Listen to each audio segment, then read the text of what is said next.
Hola, ¿cómo están, estimados alumnos del Instituto Teológico Ministerial INTEMI? Ya estamos en el cuarto módulo de los capítulos 7 al 9 del libro de Apocalipsis.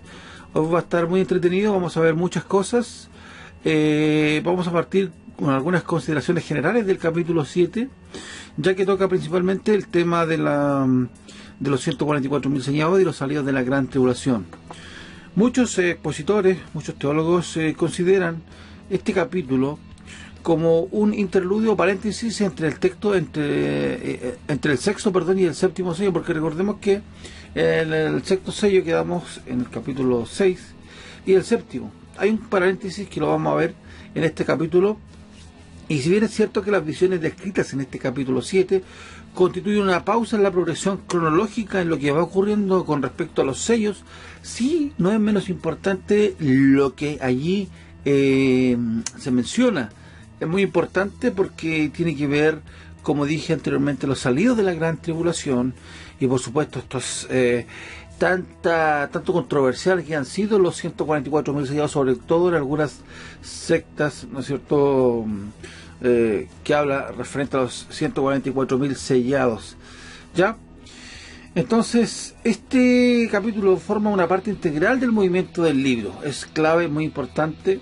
Y así que vamos a revisarlo a grandes rasgos. En las partes más principales nos vamos a detener para poder desarrollar un poquito más el texto. Lo demás, recordar que usted tiene su material y ahí está más detallado punto a punto con los diferentes argumentos, las diferentes posturas con respecto a estos capítulos que vamos a ver en este módulo. El capítulo 7 de Apocalipsis entonces constituye una respuesta enfática a la pregunta con la que concluye el capítulo 6, porque el gran día de su ira ha llegado, y ¿quién podrá sostenerse en pie? En el capítulo 6, versículos 17. La pregunta en realidad significa: ¿podrá alguien ser salvo cuando Dios derrame su ira sobre los habitantes de la tierra? Mi comentarista John Walvoord hace la siguiente observación: con frecuencia se ha preguntado, ¿será alguien salvo después del rapto? Recordemos que capítulo 2 y 3 vemos la iglesia, las 7 iglesias de Asia Menor, que ya los vimos, que el 7 tiene que ver con la totalidad de la iglesia, ¿no es cierto? Ahí ya no está más la iglesia, ¿no es cierto? Y empieza ya a desarrollarse lo que es la imagen de Dios, de Jesucristo, ¿no es cierto? Tomando el rollo y abriendo cada uno de sus sellos. La escritura claramente indica que una gran multitud compuesta de judíos y gentiles, ojo, judíos y gentiles, confiarán en el Señor después que la iglesia sea llevada a la gloria. Aunque los hijos de Dios que vivan en la tierra en ese tiempo serán trasladados cuando Cristo venga por su iglesia. Inmediatamente se levantará un testimonio del nombre de Cristo a través de los nuevos convertidos entre judíos y gentiles. Aunque ellos nunca se describen por el término iglesia, claro, porque nosotros somos la iglesia, ¿cierto? Hoy la iglesia arrebatada, ellos no se describen como iglesia, y estos son constantes llamados santos de la tribulación. Es decir, aquellos que han sido apartados como santos para Dios y salvos a través también del sacrificio de Cristo. Toda la salvación, recuerde bien, es única y exclusivamente a través de Cristo, no hay otra forma. Bien, las dos visiones que aparecen en este capítulo 7 del Apocalipsis expresan de manera elocuente que Dios jamás se olvida de ejercer su misericordia a pesar de la impiedad de los hombres. La gracia salvadora de Dios se extiende como un manto de amor para acoger a todo aquel que cree en la persona de Cristo. Entonces, Apocalipsis 7 entonces pone en manifiesto además la soberanía de Dios, quien escoge y sella a sus siervos, salva mediante la sangre del Cordero a quien pone su fe en él. ¿Ya? Entonces tenemos que entender primeramente que lo que yo veo en Apocalipsis, a diferencia de algunos que dicen no, que no hay más salvación, que ya no hay nada más, se basan en un par de textos, pero yo veo siempre tratando de Dios de alguna manera de extender su gracia salvadora, tratando de rescatar, tratando de hablar, pero el corazón tan endurecido de las personas no hace que pongan su fe en Cristo, sino en las demás cosas inanimadas que se encuentran aquí, como las vamos a ir viendo. Pero siempre está allí su gracia, su soberanía, por sobre todo, porque la salvación proviene de Él. Él hace como Él quiere. No hay nada bueno en nosotros, no hay nada bueno, no hay quien busque el bien, ya, etcétera. Hay un montón de textos que hablan de eso. Entonces Él nos escogió antes de la fundación del mundo. Bueno, Ahí eso habla Hebreos. Entonces vemos esto, que Él sella a sus siervos y salva. Después de haberse mostrado en el capítulo 7 que en efecto habrá personas salvadas durante los años del juicio de la gran tribulación, tanto entre judíos como entre los gentiles. Aquí habla, de hecho habla el capítulo 7 de todos, de los pueblos, lenguas, tribus y naciones. Del apóstol Juan reanuda la secuencia del juicio de los sellos en el 8.1. Entonces aquí tenemos el paréntesis del capítulo 7 que habla de estas cosas, de los salidos de la gran tribulación, y después retoma nuevamente con el juicio de los sellos en el 8.1. El séptimo sello, recuerde que contiene la segunda serie de juicios que se manifiestan con el penetrante sonido de las 7 trompetas. Recordemos que nosotros los vimos la otra vez en la gráfica, en la introducción, que teníamos 1, 2, 3, 4, 5, 6, y entre el 6 y el séptimo caen las trompetas. Después lo mismo pasa con las trompetas. Ya, entonces ahí empiezan con los juicios correspondientes a las trompetas. Bueno, esta segunda serie de juicios comprende casi la totalidad de la segunda mitad de la tribulación, ya, y son muchos más severos que los que vimos los sellos en los primeros capítulos del 3 al 6 de Apocalipsis. Bien, 7.1, después de esto vi a 4 ángeles en pie sobre los 4 ángulos de la tierra, que tenían los 4 vientos de la tierra, para que no soplase viento alguno sobre la tierra, ni sobre el mar, ni sobre ningún árbol. Entonces aquí vemos que el propósito de detener los vientos es para que no sople viento alguno. Esta cláusula entonces podría traducirse para que el viento no siga soplando, ¿ya? Ahora, varias veces en el Antiguo Testamento se asocia el batir de los 4 vientos con una intervención judicial de Dios. Ya está la cita, usted indague la cita, busque su material ahí, estudia a conciencia, no por las notas, no por las notas, sino por aprender, ¿ok? Bien, entonces es probable, por lo tanto, que la tarea de los ángeles sea detener la manifestación del juicio divino hasta que los siervos de Dios que han de ministrar durante la tribulación hayan sido sellados. Dios, en su soberana voluntad, ha escogido utilizar ángeles para ejecutar su plan. El número 4, numerología, el número 4 tiene que ver siempre con los 4 puntos cardinales: norte, sur, este, oeste. Y aquí está hablando de que estos ángeles van a colocarse de tal forma para que no siga soplando sobre la tierra, ni sobre el mar, ni sobre ningún árbol. Los sustantivos entonces tierra, mar y árbol deben entenderse su sentido literal. La naturaleza no experimentará los embates del juicio divino hasta que Dios haya apartado a los escogidos, que serán sellados por orden expresa del Señor. Bien, y aquí tenemos todos los sellados, los que han causado mucho debate en algunas religiones, sí, sobre todo los testigos de Jehová, que ellos en unos inicios querían ser de los 144.000 sellados, pero la Biblia es enfática, la Biblia es enfática, y quiero que leamos la Biblia, el capítulo 7, versículo 4 al 8.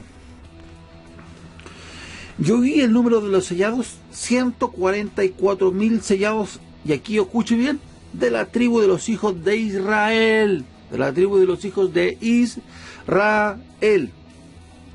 De la tribu de Judá, 12.000 sellados; de la tribu de Rubén, 12.000 sellados; de la tribu de Gad, 12.000 sellados; de la tribu de Aser, 12.000 sellados; de la tribu de Neftalí, 12.000 sellados; de la tribu de Manasés, 12.000 sellados; de la tribu de Simeón, 12.000 sellados; de la tribu de Leví, 12.000 sellados; de la tribu de Isaacar, 12.000 sellados; de la tribu de Zabulón, 12.000 sellados; de la tribu de José, 12.000 sellados; de la tribu de Benjamín, 12.000 sellados. Entonces aquí no tiene que ver con gente normal, aquí está hablando de Israel. Y esto va a ser 12.000 de una de cada de las tribus mencionadas en estos capítulos en Apocalipsis. ¿Ya? Algunos expositores entienden no solo que el número 104.000 es simbólico, sino que se refiere a la iglesia que ha de pasar por la gran tribulación. Muchos creen eso. Se refiere a esa generación de creyentes fieles que están a punto de entrar en el periodo turbulento final, que indica el final de la historia humana. Algunos escritores entienden también que el número 144.000 es simbólico, mientras que el texto da a entender que dicha cifra es literal. Esto es literal. Además, dice que la referencia es a la iglesia, es decir, al Israel espiritual. Las escrituras, hermanos, sin embargo, nunca identifican aquí Israel con la iglesia. Ningún pasaje de la escritura propiamente interpretado utiliza el sustantivo Israel para referirse a la iglesia. Hay que tener en cuenta todo esto. Ya los 144.000 mencionados entonces en Apocalipsis 4 o 7, 4 al 8 no es un número total de los creyentes en Cristo durante los últimos tiempos. Tampoco son ellos el número total de judíos que serán salvos durante la tribulación. Más bien, hermanos, los 144.000 sellados constituyen solamente un grupo especial de aquellos apartados con el propósito de dar testimonio a un mundo rebelde que está ahí en la tribulación. Este grupo de israelitas es sellado, tiene el sello con el fin de que sea protegido de las persecuciones del anticristo, sino de los juicios que Dios va a derramar sobre la tierra. Esta protección permitirá que los 144.000 sellados proclamen el Evangelio del Reino durante la tribulación. Entonces, esto va a ser,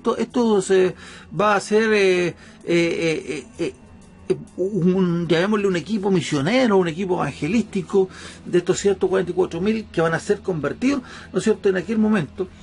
Y que va, porque los otros ya están arriba, ya están en la iglesia, los otros judíos y gentiles en la iglesia, ellos son sellados de la tribulación, que van a ser como un equipo misionero que van a salir a evangelizar, a proclamar, ¿no es cierto?, y que van a tener el sello de Dios para que los juicios de Dios de alguna manera no les tomen a ellos y vayan a ser protegidos. ¿Ya? Estos son los 144.000 sellados de las tribus de Israel. Ojo, no son cristianos, no son testigos de Jehová, son de la tribu de Israel, y de hecho la Biblia los menciona. Dios tiene ese número, porque hoy en día también hay muchos que ni siquiera saben de los israelitas a qué tribu pertenecen, solo Dios los conoce. Entonces, resumiendo, este capítulo 7 del 1 al 8 presenta la escena del acto de sellar a los 144.000 israelitas, 12.000 de cada una de las tribus de los hijos de Israel. Hay quienes entienden que tanto el número 144.000 como la nacionalidad de los sellados israelitas deben ser espiritualizados. Y eso haría que la cifra de los 144.000 sellados fuese un número también indeterminado de personas, ¿se da cuenta? Y que los llamados israelitas fueran en un Israel espiritual, es decir, su iglesia. Pero no existe razón exegética, hermanos, de fuerza para espiritualizar estos conceptos, estas cosas. Por el contrario, una interpretación normal del texto es preferible, puesto que otorga al pasaje un significado armonioso con el argumento de Apocalipsis y con el tenor general de la Escritura. Ningún pasaje de la Biblia propiamente interpretado permite que el sustantivo Israel se use para designar a otra cosa que no sea los descendientes de Abraham a través de Isaac y de Jacob. Bien, tenemos entonces aquí, quedamos claro que el argumento principal es que son 144.000 sellados de Israel, sellados para ministrar y llevar una obra evangelizadora, misionera, en el tiempo de la gran tribulación. Bien, ahora pasamos rápidamente, el tiempo es corto, usted debe investigar, está todo el argumento allí en su material, solamente a modo de reforzamiento. Tenemos los redimidos, y esta corresponde aquí a la segunda mitad del capítulo 7, del 9 al 17, y contiene la visión de los que son redimidos durante los años de la gran tribulación. El capítulo presenta un destacado contraste. Por un lado, el apóstol Juan afirma ver 4 ángeles que detienen los vientos de la tierra. Luego ve a otro ángel que viene del oriente con el sello de Dios vivo. Dicho ángel procede a sellar a los 144.000 escogidos entre las 12 tribus de los hijos de Israel. Estos 144.000 son llamados siervos o esclavos, doulos en griego, que significa esclavos de Dios. Y los 144.000 sellados están en la tierra y constituyen un grupo seleccionado y comisionado para efectuar la labor de anunciar el Evangelio del Reino durante la segunda mitad de la gran tribulación. Probablemente, como resultado del trabajo de los 144.000 sellados, muchos llegan a conocer a Cristo en medio de los terribles juicios de la tribulación. Por lo tanto, Juan contempla la presencia de la multitud innumerable, esta multitud procedente no solamente de Israel, sino de todos los grupos étnicos y lingüísticos de la tierra que están en la presencia del Dios en el cielo. En este pasaje, bajo consideración, Juan explica la identidad de la gran multitud y la razón por qué están en la presencia de Dios. 7:11 dice así y 12: Y todos los ángeles estaban en pie alrededor del trono y de los ancianos y de los 4 seres vivientes, y se postraron sobre su rostro delante del trono y adoraron a Dios diciendo: Amén. La bendición, la gloria, la sabiduría y la acción de gracias y la honra y el poder y la fortaleza sea de nuestro Dios por los siglos de los siglos. Amén. El cuadro entonces vemos que es un cuadro majestuoso y estupendo a la vez. Hay una santa convocación delante del trono. Allí están todos los ángeles formando un gran círculo alrededor del trono y gozándose en la salvación de los hombres, como en Lucas 15, 7 y 10. El trono está en el mismo centro del cuadro. Cerca del trono están los 4 seres vivientes. Luego, formando un círculo concéntrico, están los 24 ancianos, que ya los vimos, que ya corresponde, ¿no es cierto?, dijimos ya a la iglesia. Luego, en el círculo exterior, más alejado del trono y de pie, se encuentran los ángeles. Seguidamente, rodeado del trono, de igual manera, se halla una gran multitud. ¿Se fijan que son diferentes? Bueno, avancemos. Los ángeles se postraron sobre su rostro delante del trono y adoraron al Dios diciendo amén. Es decir, reconocen la majestad, la soberanía y la santidad de Dios. Los ángeles reconocen su pequeñez delante de Dios y lo demuestran cayendo sobre sus rostros y adorando al soberano creador de todo. Esta cadena contrasta con la rebeldía de los habitantes de la tierra. Esa rebeldía terminará cuando la voluntad de Dios sea hecha en la tierra como en el cielo y coincidirá con la manifestación gloriosa de Jesucristo, Rey de Reyes y Señor de Señores. La gran tribulación entonces mencionada aquí, en este pasaje, es la tribulación escatológica, ya que precederá a la venida gloriosa de nuestro Señor Jesucristo. O sea, viene Cristo, empieza el rapto de la iglesia, ya, o el arrebatamiento, y empiezan entonces a desatarse estos sellos, y aquí empieza la tribulación como tal, como grupo general, como los 7 años, la semana 70ª del profeta Daniel, que habló el profeta Daniel, los últimos 7 años, ya. Y el texto es enfático, puesto que dice literalmente la tribulación, la grande, o aquí está hablando de la megatilupsis, gran tribulación. Y será un periodo de 7 años equivalente a la 70ª semana que habló el profeta Daniel. Es el periodo de tiempo al que se refirió el Señor en Mateo 24, 21, cuando dijo: porque habrá entonces gran tribulación, y esta gran es megatilupsis, tribulación, la cual no ha habido desde el principio del mundo hasta ahora, ni la habrá. Entonces, esto es distinto a la tribulación que nosotros pasamos durante la vida como cristianos, como muchos colocan también como la tribulación. No, esta es la tribulación escatológica, como la que no ha habido ni habrá. O sea, es un evento único en la tierra que va a ocurrir, ¿ok? Entonces, dicho periodo es también equivalente a lo que en Apocalipsis 3 llama la hora de la prueba que ha de venir sobre el mundo entero para probar a los que moran sobre la tierra. Pablo también se refiere a la misma cuestión y la compara con los dolores a la mujer encinta en 1 de Tesalonicenses 5:3. Bueno, lo cierto es que el pasaje no está hablando de las tribulaciones generales que el pueblo de Dios ha sufrido a través de la historia.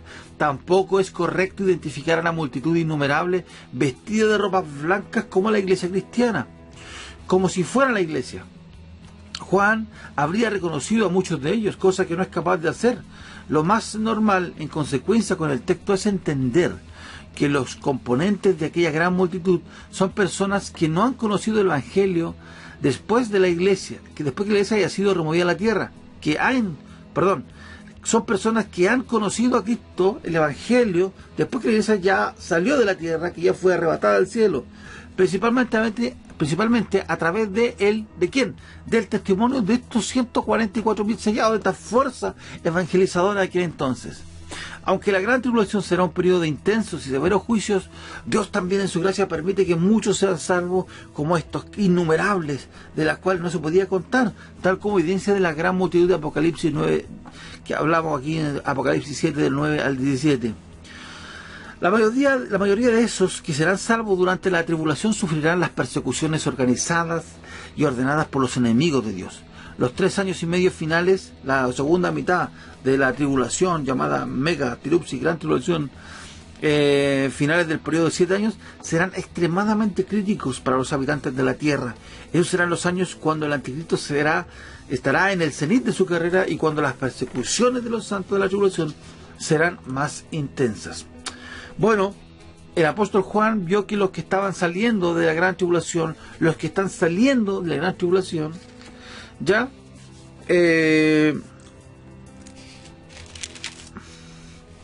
¿ya? Es decir, la grande, y hacían su entrada en la presencia de Dios y del Cordero antes de abandonar la tierra, cuando uno de ellos había puesto su fe en el Mesías, y como resultado lavaron sus ropas y emblanquecieron con la sangre del Cordero. La figura de lavar y emblanquecer las ropas tiene que ver con la salvación espiritual de aquellos individuos. Debe observarse entonces el hecho de que el fundamento de la salvación es siempre el mismo, es decir, el sacrificio del Cordero de Dios, Cristo Jesús, allí en la cruz. No hay salvación, sino es a través de Cristo. También a través del cual la salvación se recibe es invariable, o sea, la fe personal en Jesucristo. La Biblia no enseña ni reconoce otro medio para salvación, como lo que yo ya estaba contando. Bien, versículo 13. Entonces uno de los ancianos habló diciéndome: estos que están vestidos de ropas blancas, ¿quiénes son y de dónde han venido? Yo le dije: Señor, tú lo sabes.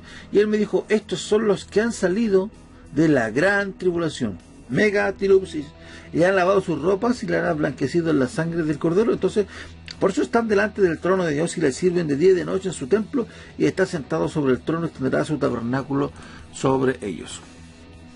Bien, del 15 al 17. Entonces seguimos leyendo: ya no tendrán hambre, ni sed, ni sol caerá sobre ellos, ni calor alguno, porque el Cordero que está en medio del trono los pastoreará y los guiará a fuentes de agua de vida, y Dios enjugará toda lágrima de los ojos de ellos. Qué tremendo, hermano, lo que Dios va a hacer también, y su misericordia con aquellos, al igual que con nosotros. Así que es tremendo lo que Dios va a hacer. El capítulo 8, entonces aquí ya volvemos entonces con este capítulo 8 del Apocalipsis, donde pone en manifiesto la apertura del séptimo sello. El séptimo sello, como ya lo conversamos, revela el resto el resto del contenido de los juicios contenidos en el rollo del Cordero que ha tomado en la mano derecha del que está sentado en el trono. Se abre el séptimo sello, el séptimo sello entonces consiste de 7 trompetas de juicio. O sea, entre el sexto y el séptimo sello caen las trompetas. Con ellas da comienzo entonces a la segunda mitad de la 70ª semana de la profecía de Daniel 9:27. Las primeras 4 trompetas desatan juicios que efectúan a la tercera parte de los árboles, la hierba verde, el mar, los peces, las naves y las aguas potables, el agua potable, el sol, la luna y las estrellas. Antes de los toques de la trompeta, las oraciones de los santos son elevadas al mismo trono de Dios. Los santos oran pidiendo a Dios que intervenga judicialmente y que ponga fin a los desmanes de los hombres. Dios contesta las oraciones de su pueblo y hace sentir su presencia mediante truenos, voces, relámpagos y un terremoto.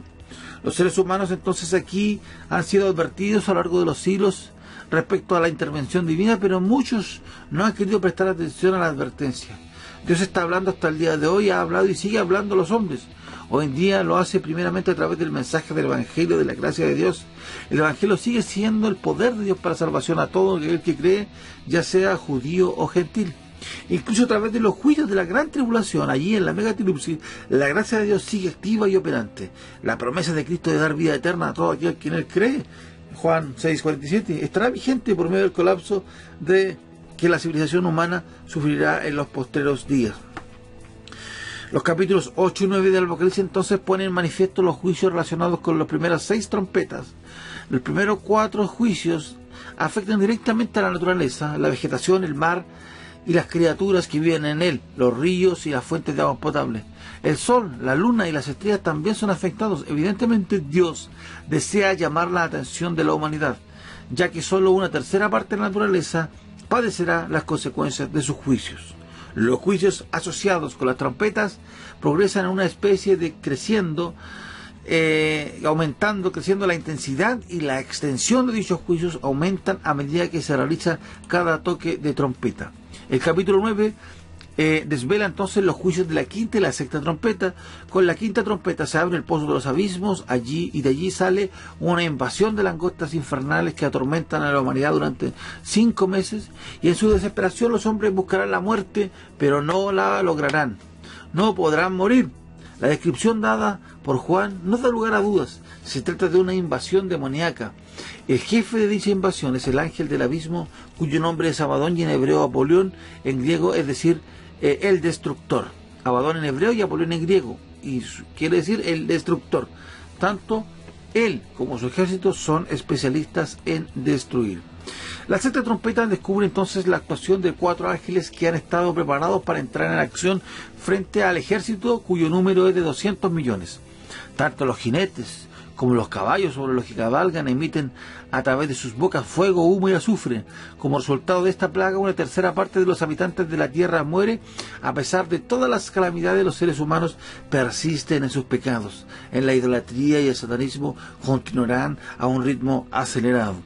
Los sobrevivientes de los mencionados juicios no solo actúan contra Dios, sino que también lo hacen contra sus propios semejantes. Practican el homicidio, es decir, asesinan a sus propios semejantes. Continúan a sus hechicerías, o sea, utilizarán drogas con fines esotéricos y para actos de brujería. No abandonarán la inmoralidad ni los hurtos, sino que persisten en ellos. Entonces el texto da a entender que estos juicios van encaminados a llamar al hombre al arrepentimiento. 2 veces, sin embargo, se destaca el hecho de que la dureza del corazón humano. En el versículo 20 dice, ni aún así se arrepintieron de las obras de sus manos, y en el 21 dice, y no se arrepintieron. El rechazo de la luz deja al hombre en las más densas e impenetrables tinieblas espirituales. Vemos la maldad del corazón humano que sigue aquí, excepto estos que reciben esta fuerza evangelizadora del capítulo 7, que son llamados y son los salidos de la gran tribulación, los que han lavado sus ropas, ¿no es cierto?, un número incontable, a través de la fuerza evangelizadora y por supuesto del poder de Dios allí para salvación en su soberanía. Pero mucha gente, la mayoría, no va a querer renunciar y va a seguir en su pecado, a fin de que sean condenados todos los que no creyeron en la justicia de Dios, sino que se complacieron en la injusticia, dice Filipenses. Bien, hermanos, es mucho más amplio y este capítulo en estos pocos minutos es muy difícil de poder entrar allí en cada detalle, pero a rasgos generales esto es lo que ocurre en estos 3 capítulos.